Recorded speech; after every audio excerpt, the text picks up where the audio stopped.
One of the things I want to talk to you this morning about is designing a course syllabus. Course syllabus has changed a lot. It used to be just a matter of, putting in, here's what we're going to cover, kids. Here's a little bit of the timeline. Now, because of the situation we're in with remote learning and so much time that we don't have with students in front of us, it's important to get in front of some of this stuff. And as you'll see, as I take you through this, I think there's some new things to think about that it's worthwhile developing an expanded course syllabus. According to the Stanford Teaching Commons, a syllabus is both a document about the course and a guide for students. And a well-structured syllabus invites students to take responsibility for their own learning. I think that's what I love about this. And I've always loved systems like Schoology that really put the onus back on kids. It's not what's my grade, Mr. George. It's you go look. And I think the syllabus works in a similar fashion where it gets us ahead of things and questions that are coming our way are headed off before they get to us. So I don't think anyone would dispute the first bullet, the cornerstone of planning an online course. It is the cornerstone in the sense that it's got all the information, the big ticket items that parents and students are looking for in terms of how things work. It's longer than a traditional syllabus. It's going to cover more because there's more logistics, more intricacies to think about. It covers details that you would explain typically in the classroom verbally, but now we've got a group of students that aren't in our classroom at all, and we've got students that are in our classroom half as much as they used to be. It mixes your personal policies with your school policies, like attendance and so forth. Um, I think the best way to approach this, and call me old school, but it's in a firm tone, and you can always kind of negotiate or back off later on a case-by-case basis, but we like to be firm and set in our rules. And it attempts to provide a comprehensive overview of the course. So it's something they can reference anytime, and parents can reference it anytime. That kid who comes in October can reference it. If there's a question from a parent, hey, what is this? You can send them there. Again, it's a proactive step that I think fits right into the remote learning wheelhouse. So I think just showing you this, there's a lot to think about with a syllabus beyond what I just showed you in the previous slide. I think you'd want to have certainly your course overview and objectives, a lot about logistics coming your way, a little bio information about you, let them know, how long have you been a teacher? Where are your principles grounded? Course communication, participation policy. I think about those two things. How are you going to communicate with kids? And what is the expectation for them to participate? And I'll take you through some other thoughts I have on this.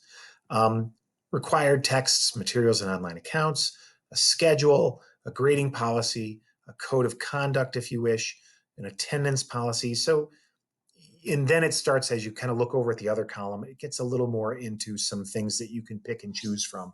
But I think a lot in that first column is almost going to be required.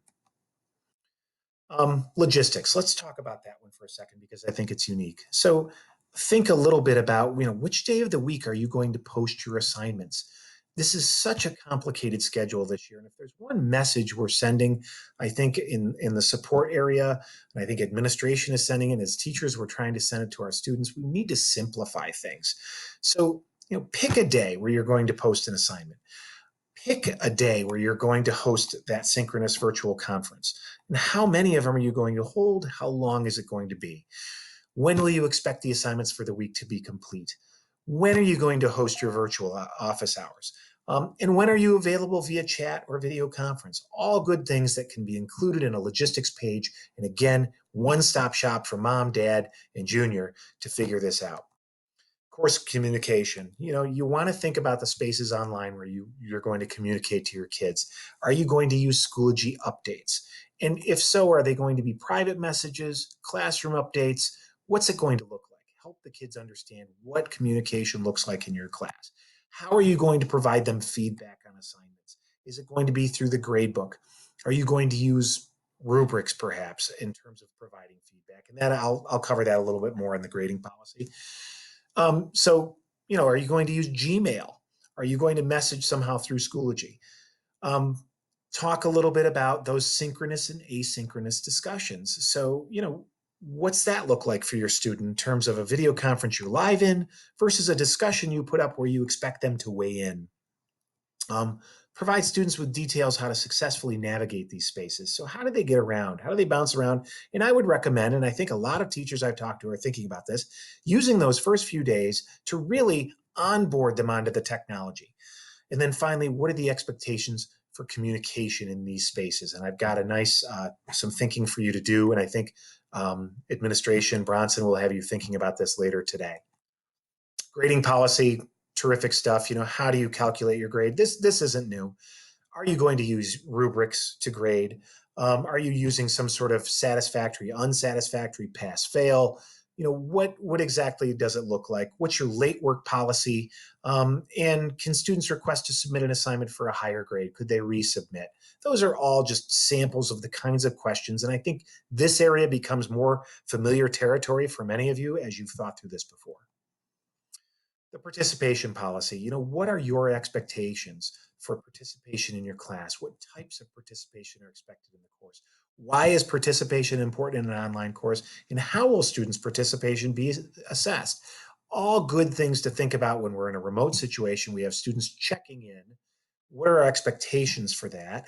In terms of a check-in, let's say it is a discussion, or let's say participating in a remote synchronous conference with you. If you call on them, are you expecting them to answer? Are you okay with cameras off and mic off? Those are the kinds of things to think about. And that takes me to this. This is a great page that I will share, the do's and don'ts. So this is something that in some cases a high school teacher could develop with the students. And then over on the right, there's an example of one that she has developed, but I think it's something worth talking about.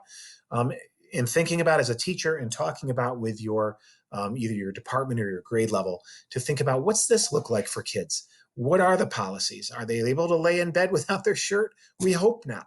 So those are the kinds of things to think about and communicate and again, get ahead.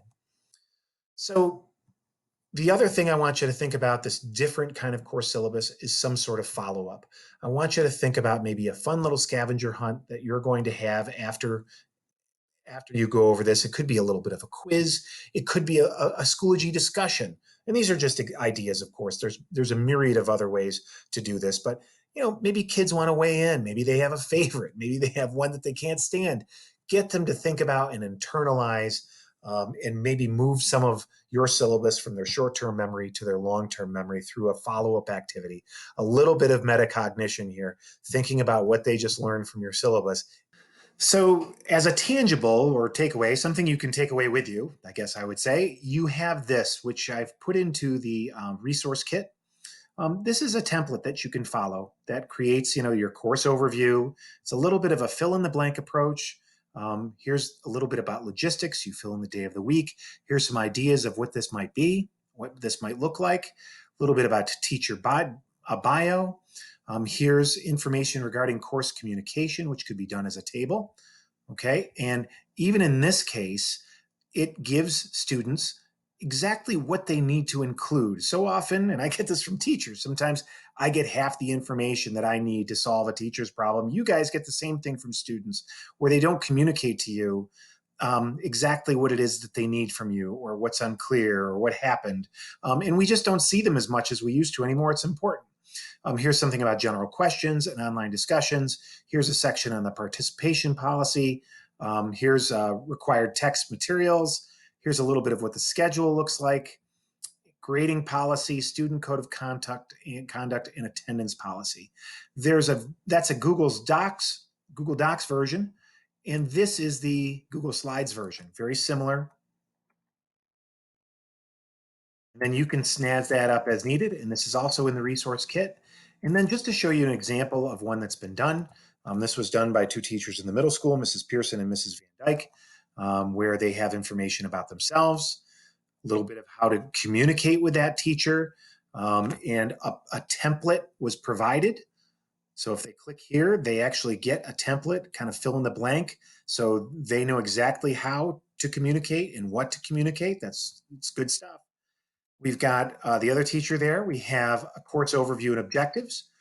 Here we have a very important slide, in my opinion. This is where we've developed Sunday is the week's assignments will be posted. Wednesday, Friday, Monday, Tuesdays, and Thursdays, each one showing exactly what's happening on that day, making it simple for the student and the parent to understand what's going on, and any other teacher looking at the class.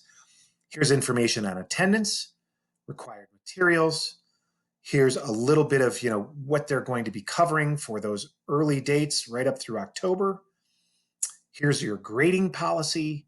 Here's expectations for online participation and behavior, kind of the do's and don'ts of how they should behave in a conference, in a virtual or synchronous virtual conference.